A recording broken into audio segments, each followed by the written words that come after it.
Comer para vivir, comer para ganar salud, pero ¿qué pasa si comiendo bien, incluso comiendo de menos, resulta que cada vez pesas más? ¿Será por los nervios y no por los alimentos? Porque la realidad es que cada vez, Andrea, vivimos más estresados. Desde luego, Miriam, y es que el estrés, el nerviosismo nos puede llevar por dos caminos.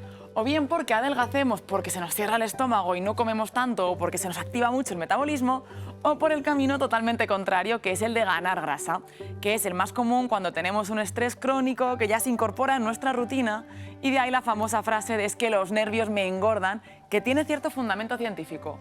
Vamos a verlo, pero ¿cuál es la explicación? ¿Que comemos más, que comemos peor o que se acumula más grasa cuando estamos nerviosos? Pues las tres explicaciones son válidas y es que además tienen un origen común, y es como nuestro cerebro responde fisiológicamente ante situaciones que entiende como un peligro o como una amenaza.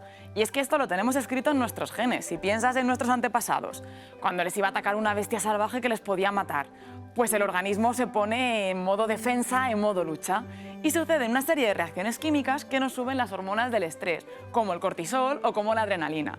Pero es que esto nos va a pasar con un estrés o una amenaza real como esa bestia, o con estrés por situaciones ficticias o que nos imaginamos en nuestro cerebro, que es más común en la actualidad. ¿Y qué ocurre entonces? ¿Qué pasa cuando se disparan las hormonas del estrés?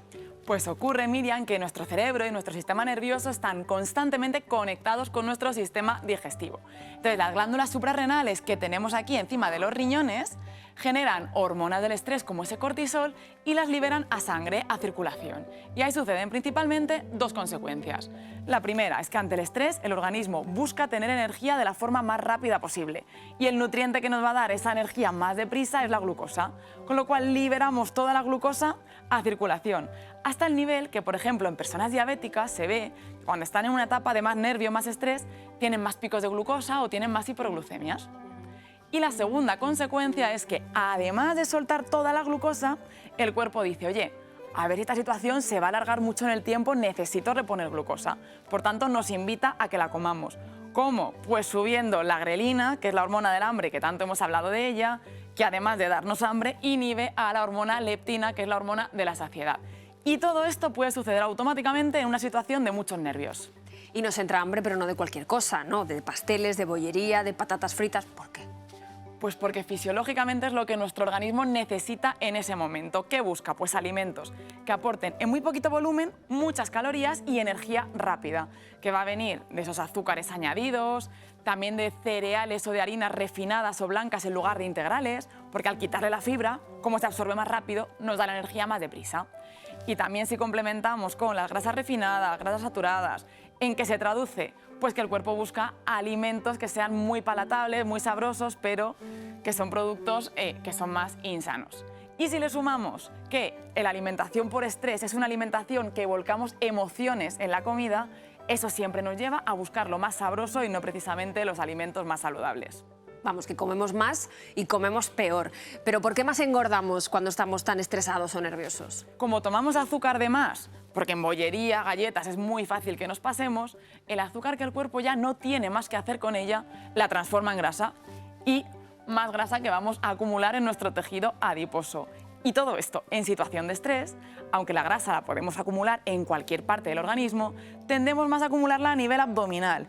Esa grasa visceral, que además de ser la más perjudicial a nivel metabólico, es la más complicada, porque entramos en un círculo vicioso en el que más grasa, generamos más cortisol, más estrés, más hambre, más grasa, y así encadena todo el tiempo. Y la manera de comer también influye, porque cuando tenemos muchos nervios comemos más deprisa.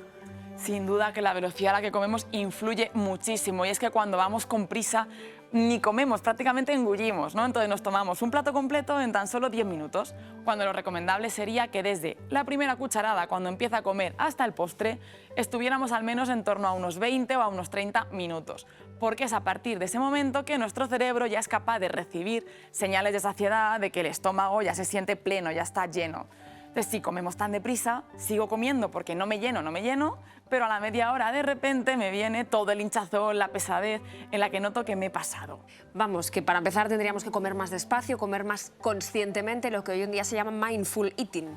Claro, y es que la alimentación consciente, que además no solamente sirve para personas que iban con estrés, que sería para todo el mundo, no es más que poder ser conscientes de lo que estoy comiendo, es decir, no comer distraído frente a la pantalla del ordenador, comer masticando despacio. Es la manera en la que voy a poder escuchar las señales de mi cuerpo de ahora tengo hambre y ahora ya estoy saciado, ya me he nutrido y no necesito continuar.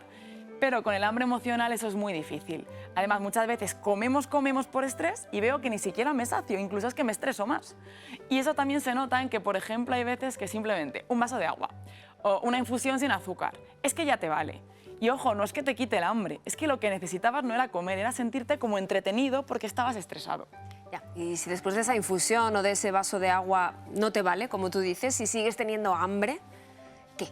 Pues sin problema, en ese caso lo que tenemos es que optar por opciones muy rápidas que podemos tener en nuestra despensa para estos momentos. Por ejemplo, fruta cortada o fruta que se coma rápido, como plátano o unas fresas.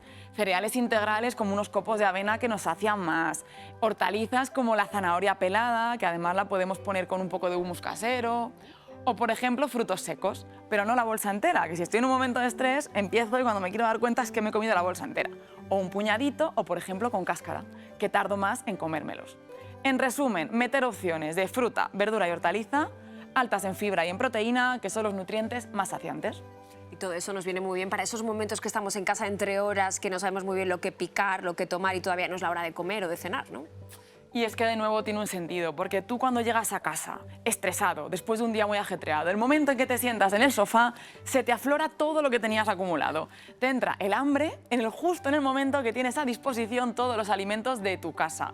Por eso se recomienda hacer tardes más activas y la mejor alternativa, hacer ejercicio físico, que nos va a subir unas hormonas que son las endorfinas que inhiben a este cortisol, hasta el punto de que muchas veces después de hacer ejercicio, que encima has quemado calorías, tienes menos hambre que antes.